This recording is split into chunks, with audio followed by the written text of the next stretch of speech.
Sobat Tiket. Thank you for coming back to our channel. This is the third season of Peopleattiket podcast. And in this season, we're actually bringing you a lot more excitement.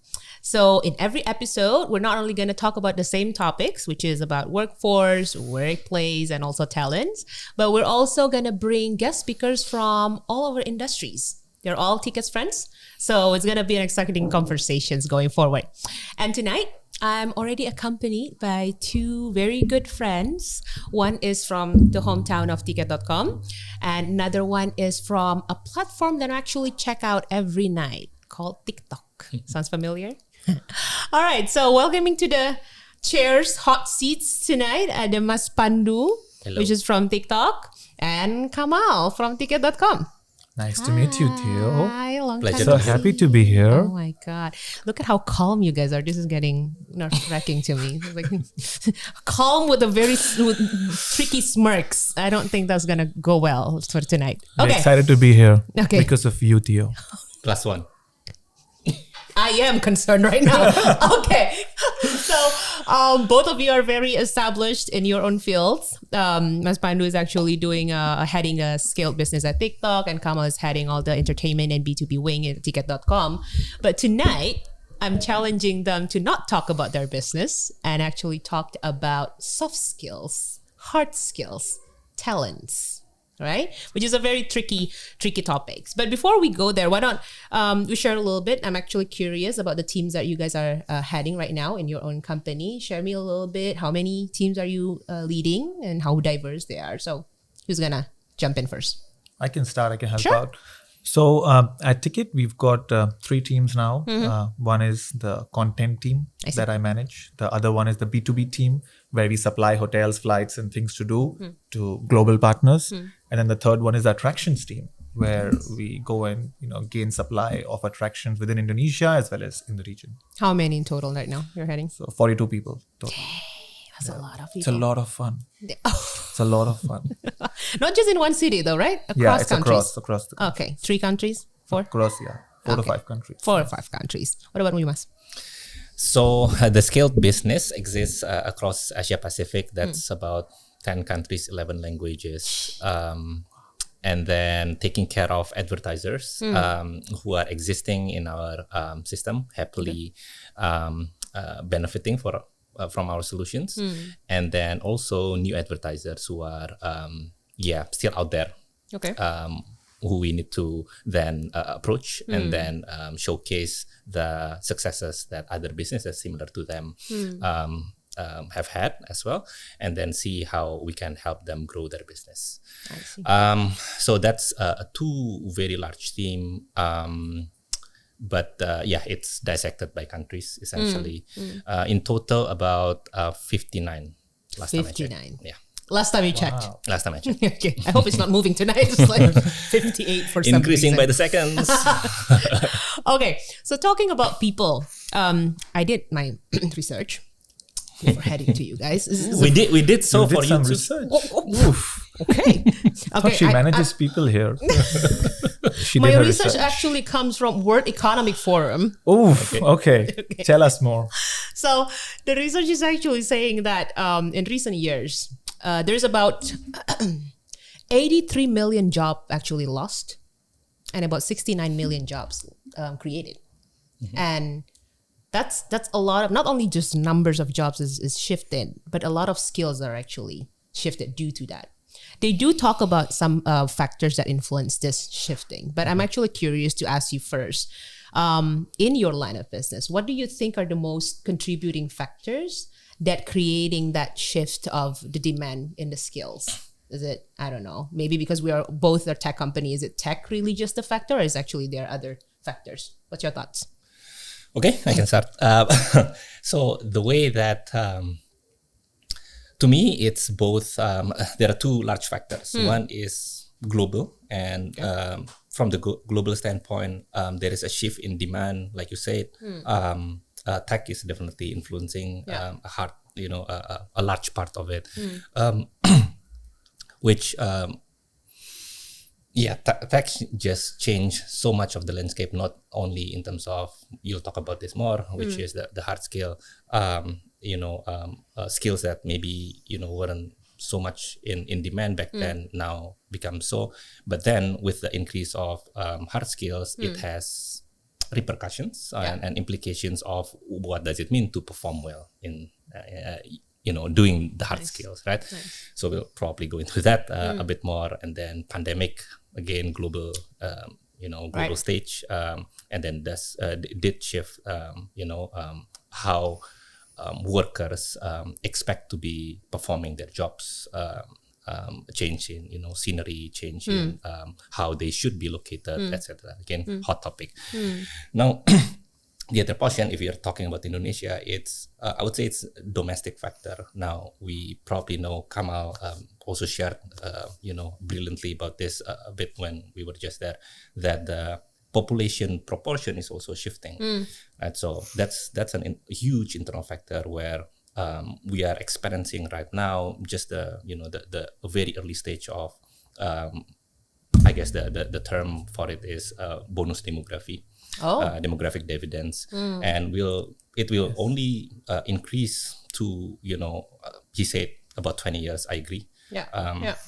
And that also has repercussions as to what skills are there important, who now becomes the next leader in the next 5, 10, 20 years, and what does it mean in terms of the the change in landscape as to how people are expected to perform, but also how managers are expected to show up. Yeah. So aside from tech and also recent quote unquote phenomenon that's happening, as well as the demographic. I actually didn't think of that demographic and bonus demographic. Kamal, So the report. No, I'm going to give you more challenging questions. Okay. The report actually throw in a factor of consumer behavior. I know at Ticket we're pretty obsessed with that, as well as also the trend of becoming more aware of social impact, which is a very sexy term in terms of the younger generations these days. Do you see that affecting the kind of abilities and skills that you're looking in your talents, or you have other factors seconding Mas Badru said? Yeah, I think I want to structure it in a different way, where I would say that I think for 21st century, people who would win are going to be people who can learn, unlearn, and relearn. That being the base fundamental of the belief system. What we've noticed is that there are a couple of things. One is that, of course, now that you have AI revolution happening as we speak, especially in the tech industry, a lot of the hard skills which people learned in school, colleges have kind of become irrelevant now. And now they need to relearn. And it's possible. It's not that difficult anymore. You can actually relearn. And as we grow, especially for travel industry, this next 3 years is the best time period for us. In fact, pandemic was not that good for us, while it was great for e-commerce and social media companies. But this time period is where we actually grow and scale. So we are in the best position right now globally. Now, having said that, there are a couple of skills which are required to scale, which require people to unlearn, relearn skill sets, which today you can easily learn via ChatGPT. You can easily learn by adopting CRM tools, by adopting various automation tools, which makes each one of us 10x. In fact, I want to go even one level ahead to say this, that I see in next coming 3 years, more and more people starting their own businesses. Because historically, you require a team of 100, 200, 500 people to start businesses. Today, you can start businesses within 3 or 4 people. Because of adopting to automation and adopting new technologies. So I see technology as an enabler, and I see people who will adopt it will be able to win. And I do see the skill gap or the income inequality increasing because of that for people who don't adopt it. I want to double click on that actually, because you said relearning, learning. You already mentioned it. Really learning and unlearn actually. Can you give us a little bit example? I feel like those terms they're used a lot. Like you need to unlearn things, relearn things. But what are the things really? Can you give me some examples, real case? So I'll give you, based on each of my teams, a few examples of that.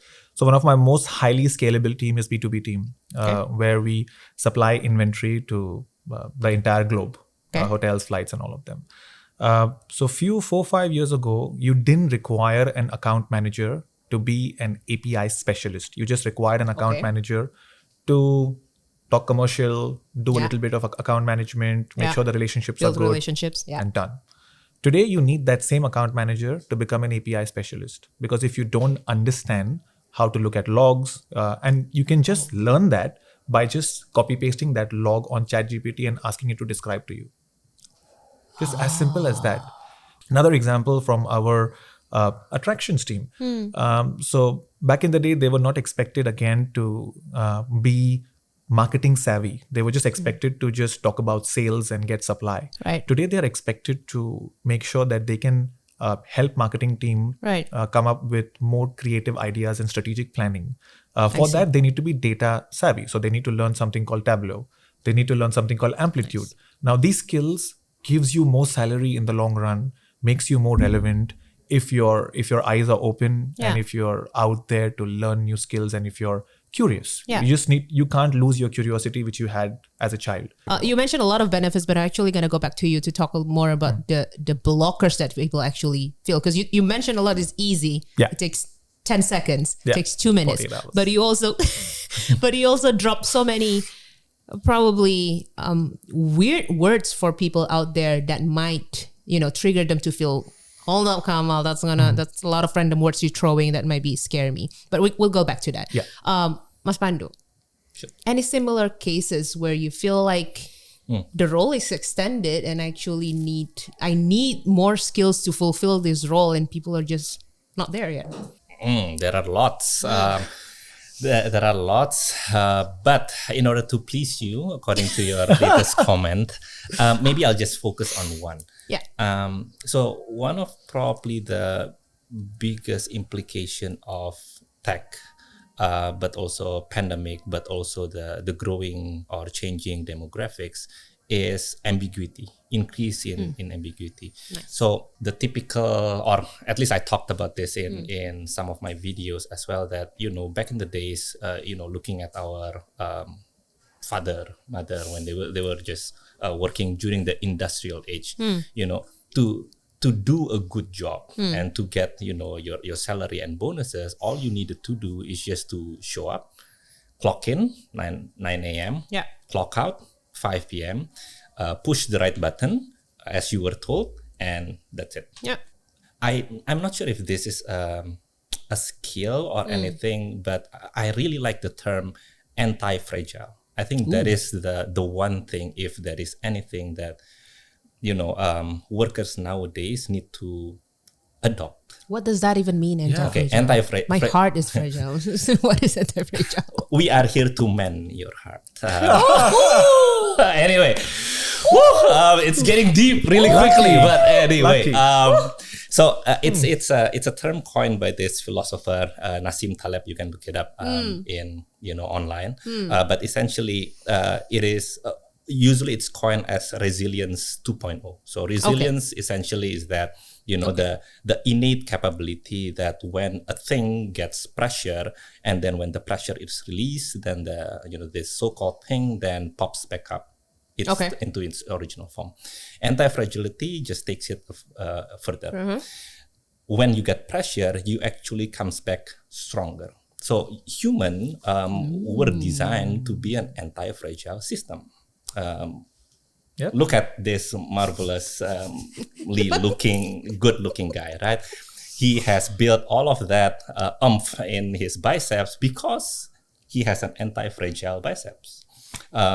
We like the way Pandu. that We like Pandu. the way that his muscles grow. We're hiring. We're hiring him. Yes. Anyway, okay. Anyway, but essentially his muscles just grew because again it got torn apart and then it rebuilt itself into having more mass essentially. Right. So we were built into anti-fragile system. Problem is mindsets haven't caught up. Okay. Not as much as we thought or hoped that it should right now. So if there is anything, I think that is the one thing that workers nowadays, just given how nuanced and how fluctuative the landscape can be, that is the one thing that they need to adopt. Nice. We're gonna go back to soft skill and mindset related later on. But Kamal, let me get back to you to your earlier point. What do you think the blocker really? If it's that easy to unlearn and relearn, what are people so scared of? I think there are a couple of points there. The first part is that you need to surround yourself with people who have achieved whatever your dreams are. Or you surround yourself with people, or you be in rooms where you're not the smartest person. Probably have mentors so that you can understand, okay, if he was able to do it, then even I can do it. Yeah. So generally, I have this benchmark where I don't look at people like Elon Musk or Steve Jobs. Yeah. I look at people around me and I see and I try to find inspiration. And then I'm like, if this guy can do it, so can I do it. Yeah. So if you ask me what is the challenge there, the biggest challenge is we limiting ourselves. We're limiting ourselves in our own mindset by being like, no, I can't do it. I'm too old for it. Yeah. Right. And how old are you? 26. But I'm too old for it. Right. So, So I think true. that's really. So I think also governments play a very big role in this. So in Singapore, they have a new program now. So if you're above 40, they will pay you to be at home and learn a new skill. So they will pay you $6,000 a month There's to be at incentive. home. Yeah. And then they will sponsor any skill set that you would like to learn Yeah. for you to be able to. So then I met this woman yesterday, on Monday actually, when I was shopping. She was 58 and she just learned a skill on how to be a cybersecurity specialist. No. Yes. And she said it took her hardly 4 weeks to learn it because she got government support, she got free training. Within 4 weeks, she was able to be a cybersecurity specialist. I'm sure she's not the best at the job, but she learned a skill and she's got a job now, and she's able to now, Continue reprogram on. herself. Yeah. So the limitation is in the head. I mean, she's I love that. 58. Yeah. Yeah. I think that also relates to what you mentioned earlier. The ability to just bounce back does actually comes from a mentality that is not limiting yourself. Instead of being attacked by something and feeling fragile and later on leading up to victim mentality and so on and so forth. That's a lot of courage to bounce back and also learning and not limiting your belief. So far from your answers, what you're picking up is a lot of what they would call soft skills. So far, I haven't heard. Maybe you gave some examples of hard skills by picking up on the AI and related, but the bulk of it is really what? Curiosity, resilience, and it's actually my very wonderful friends at Economic Forum agreed on the importance of the soft skills. Actually, they mentioned some soft skills, but before we go there, do you agree of the debate between soft skills and hard skills, and that soft skills is more important than hard skill, or we are so long past that era? Where are we on that debate? Go for it. Okay. Tell me about TikTok. Well, you can learn a lot of soft skills in TikTok. Let me tell you about those. But again, I'm not an expert in this, but the way I look at it, that yes, it is probably an easy starting point to see, a dichotomy that yes, there is hard skill, yes, there is soft skill. Sure. But I also think that sometimes it is just not feasible to have this dichotomy because it is very role dependent. Like usually, just ask Kamal, what percentage of your time is currently now spent doing hard skill? Probably, not as much as it was a couple years back, right? And then it is also dependent on time. Sometimes even, managers like us still need to invest time or disproportionately into areas that is what is typically called hard skill, right? Even though that yes, on BAU basis, typically we deal more on the softer side of the organization. I guess role, time, and then outcome. So what kind of outcome you're looking for? If it's that, let's say analysis through Google Analytics, or maybe what was it, the other apps flyer that you mentioned, then sure, those can be categorized as hard skills, hard skills. But then again, when you start to make a presentation that uses the data coming from those sources and then build it into a coherent story that tries to relate with your audience, and then you try to then present it by taking inputs and reading the room, how they are maybe responding to your story. How much of a hard skill is that? Right. So sometimes it doesn't help to have this, but yes, it is a starting point. Put it that way. Right? There's not a clear line of a proportion. There's just a mix of both? Come on. So I'll tell you an interesting I know answer over you're here. gonna throw a curveball on this. Yeah. So as managers or as people who hire, we have a bias towards people with good hard skills. But after hiring and after really experiencing, after going through that whole journey, I realized that, and I'll be very specific to Indonesia first over here, and then we'll talk about the region. Whatever we take it for granted in the region should not be taken for granted in Indonesia specifically. So in Indonesia, now my whole mindset has changed. The top 2 skills that I would look for, number 1 is grit. People with high grit, and we have experienced that in action.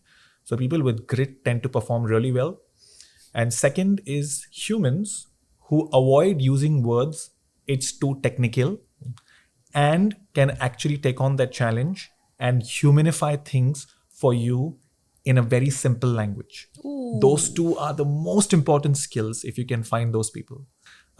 And then, of course, you do need people with a certain amount of hard skills. If I were to give an example of somebody who's let's say a pricing manager, he needs to know what is dynamic pricing. He needs to know basic hard skills.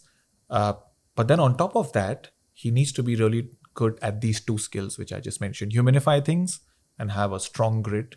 And that's the success therapy or success.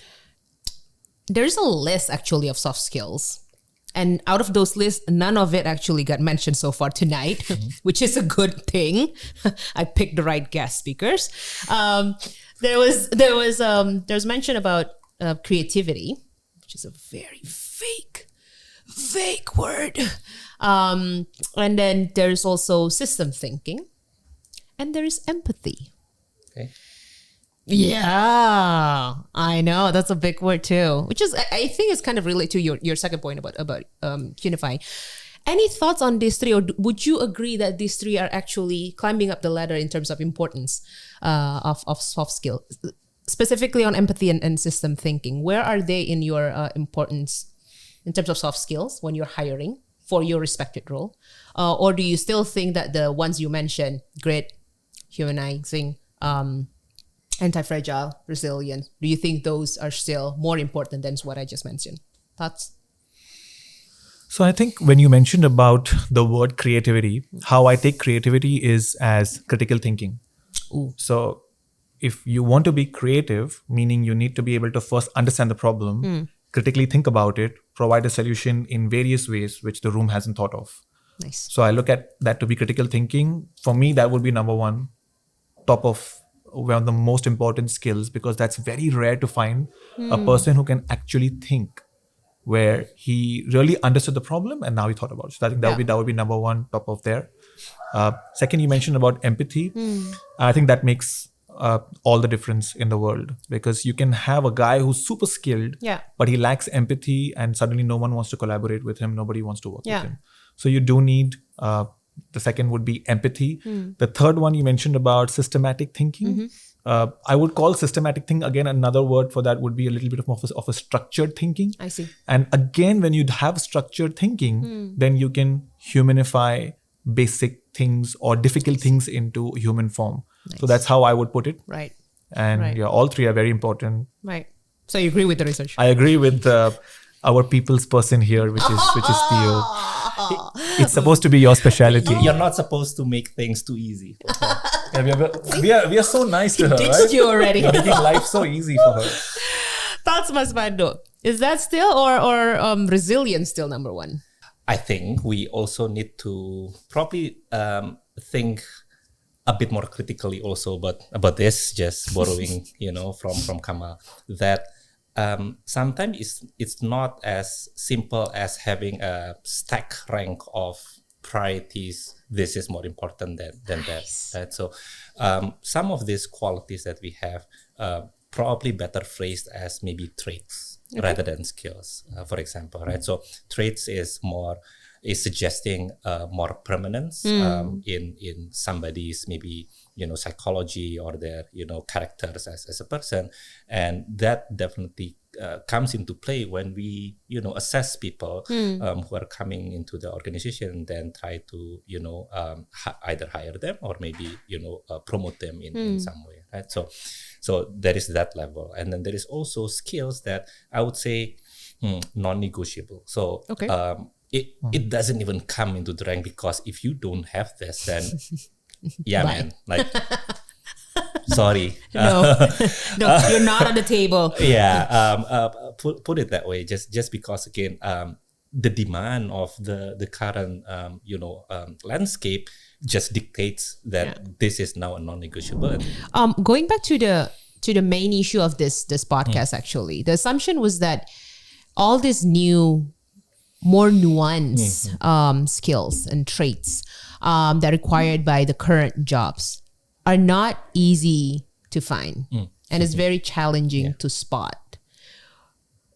Do you guys relate to that, or it's just that where is really? I'm trying to understand where is from people team perspective. I'm trying to understand. This is me, user research. Is it just the talents who are not showing that during the recruitment process?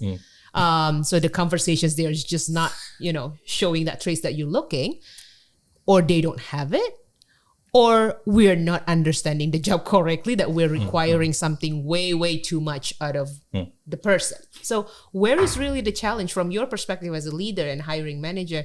Where is the root cause in spotting these talents with the required skills that you just described?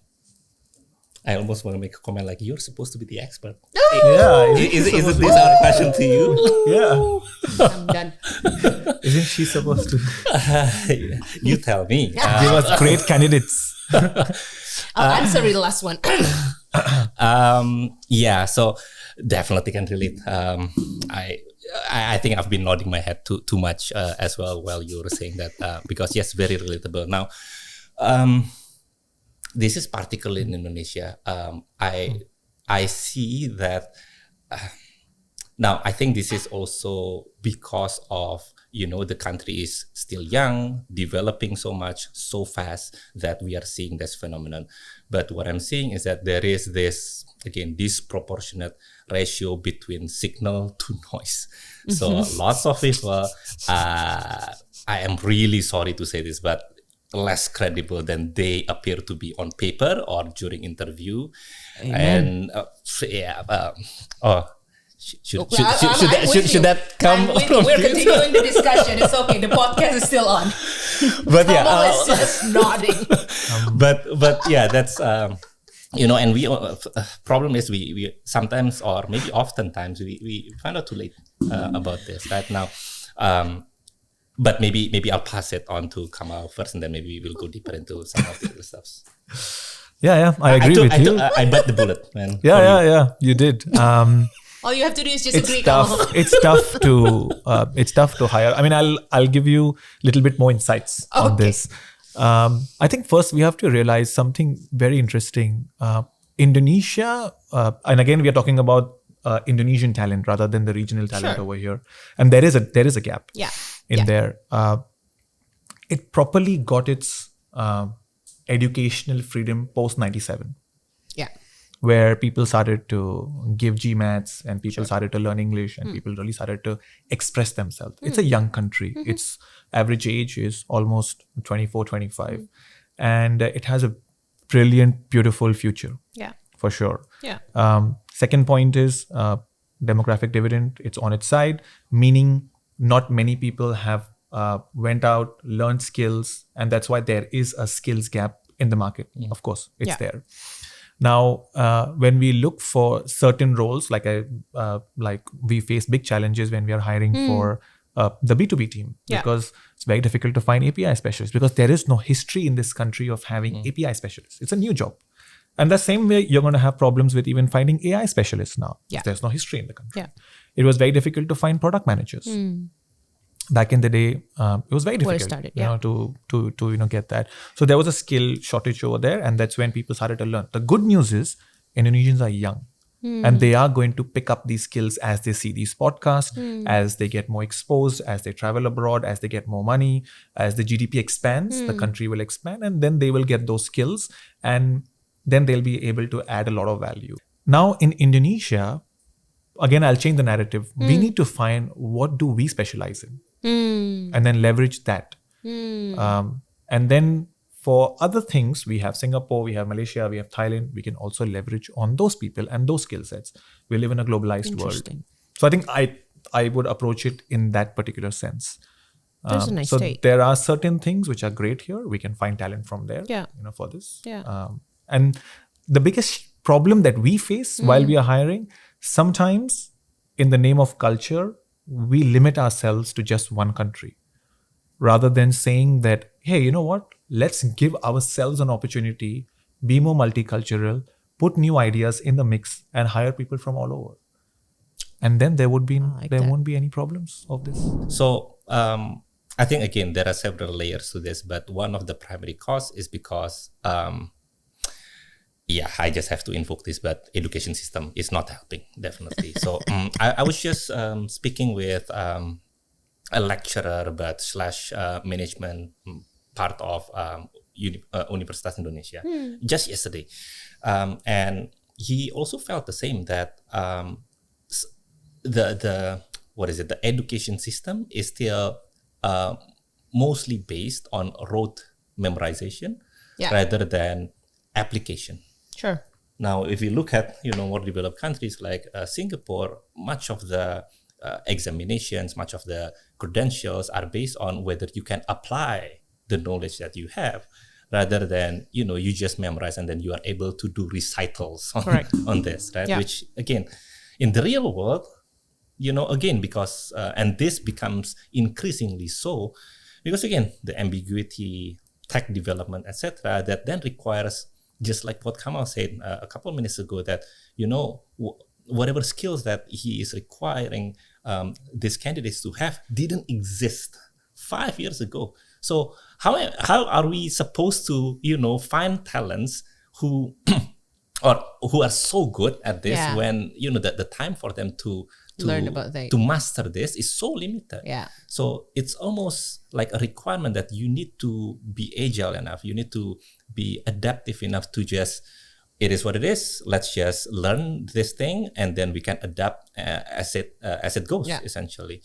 So why can't we have something like that? And why can't we then start to think about the internship program very differently, rather than thinking that they are it's just a checklist. They're just kids, and then just complete this route requirement for graduations or something like that, right? And then when they come here, then all you need to do is you just show up, and then that's pretty much it. And then when I need some typing job, here you go, you do this for me.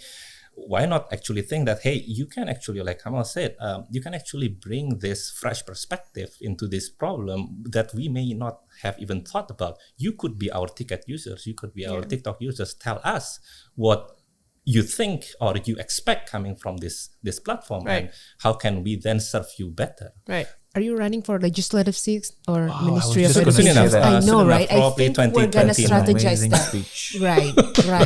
Only If backed Pandu for by- president. Pandu for, let's start for Minister of Education. Yeah. At least we have Nothing a friend. there, but This has we'll- gone very off topic. Your but thank campaign you. manager. Yes, campaign. We're there. Done. Awesome. Lord. Love it. Yes. Okay. But as much as I love that, I know that's real for idealists and a big, beautiful world with rainbows. But I also have to acknowledge that we are tech companies running every day trying to prove that we're making profits. With budget being tight on our belt. That I think tomorrow we're thinking of cutting yet another budget for learning. Be real here. What are you doing aside from saying it out loud and giving ideas to the government? What can we do within our own walls to bridge that gap? So probably we should change the angle a little bit here, Theo. Let's probably start with this. So your main what I understand from your question, it's this, that let's say you have individuals who have already joined your companies. Now let's maybe segregate them into two parts. One is individual who's here from last 8 to 10 years. Sure. He's a long-standing member of the team, Right. but now his skills have become irrelevant. Okay. So what shall he do? Okay. And then you have another set of people who have joined new, and then they are not it yet. What shall they do? Okay. So I'll just structure it as Sure. there are two different parts over here. To both the people, I would first suggest the key is to manage your ego. I'll start with both over here. So first, this set of the person who's been here for 10 years needs to understand, accept it, Yeah. understand his why. Why did he join this company or that company in the Right. first place? Hopefully, he has enough people around him, or mentors or managers or people who can, see above the water, so that he needs to first being able to control his ego. Yeah. That does he really know those skills, or does he even realize that those skills are important? What surprises me sometimes, and what I'm scared of, you not knowing what game you're in. That's the most scary place to be, because you don't know what game you're playing and where the world has moved towards. Yeah. So first, realizing that, being able to control your ego, being able to see it above there, and realizing that whatever you did doesn't matter anymore. Yeah. You're as good as what you did yesterday, and you're as good as what you did today. Second, you said about the people who are young, new, they've come into place. They're in a little bit better position, because what they need to do is learn new skills, but they are fresh because they don't have a Yeah. baggage of Yeah. anything. Now, those people need to have a very clean direction, either from company values, company mission, or by the manager's values, manager's mission. Very clear on where their team is headed towards and what is required from each one of them. Now, Nice. everybody cannot be Jordan, right? Yeah. Everybody cannot be Dennis Rodman. You need people to support a Jordan, so that Jordan can, slam dunk. Correct. So everyone is given a certain role, and they need to excel and be the best in that role Yeah. for them to be relevant and for company to expand further and be a high performing team. Right. So I would take it this way. Mas Pandu, what do you actually currently try to practice within your company, or at least your team, on try to squeezing that gap? Okay, maybe I'll tell a story. Sure. So when I joined TikTok about 3.5 years ago, I was leading the Indonesia business, so I started there before I moved on to the APAC team. But during those days, TikTok was still. Can you show me the move that you did? Yes. Why That did move. Anyway, so Why did I say yes? Okay. that was the days. That was the day, right? And during those days, TikTok was rising like gangbuster. Lots of applicants as usual. In tech companies, we get more than fair share of applicants. Now, to me, what I keep telling my team is that there is this one thing that I cannot tolerate, and if there is, I'm going to fight over this one thing. Everything else can go to beep, but this one thing is non-negotiable to me. It's culture, because culture provides that guidance. It provides a room for people to have common beliefs, common values, and they can operate without me being there. But they know what is important, what is the why of the team, what is the why of the country, and what is the not important for the country too, right? And then they can again operate more independently, knowing very securely that they are contributing because they belong to this common beliefs, common set of values. Yeah. But culture cannot happen and cannot flourish if they don't feel safe. So first thing that we did is to establish a safe, psychologically safe place. One of the things that was real that we did is we create this one block on Thursday, still there in the calendar, 1 hour that is called Jam Nyampah. Jam Nyampah is a trashing hour. Trashing hour means that you get to complain, you get to Unload. vent. Yeah. Whatever it is during the week. As we a team? understand. As a team. They come about as a team. And then they just talk trash. And then, but that's it. It's a contained space, unload, and that's it. We understand You don't drag it. Yeah, we may be able to help you even come up with some solutions, but the point is just that we can relate. We understand you're human. We are dealing with sometimes difficult people too. So now there is this sense of belonging that people can be there. Now, once we have that, then we can start applying more rigor in terms of what it is that they need to deliver. We can start applying stretch target. We can start applying for higher expectation because they know that they are safe. Whatever happens, the leaders are there to ensure their success. Ooh. And the targets now become something that is appealing to them, that becomes motivating because now they can then become the next version of themselves because now they're growing. But it couldn't have happened if they do not feel safe. I hope both of your HR team loves you because I like the answers. we have our moments. Yeah, exactly. No, because both of you came out with answers that were not really... it's not the direct answer to what I asked you. You know, what my expectation was that, you coach them, you mentor them, directly answering what's their need to learn the new things.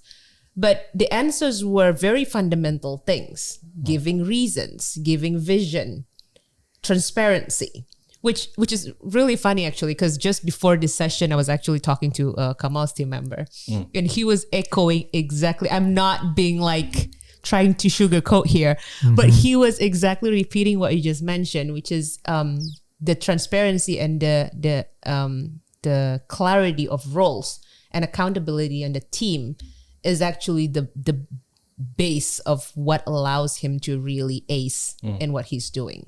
So I think kudos to both of you for being able to nail that and putting that as your priority before everything else, so that your team can actually scale and improve in their strength. Whew, that's a lot.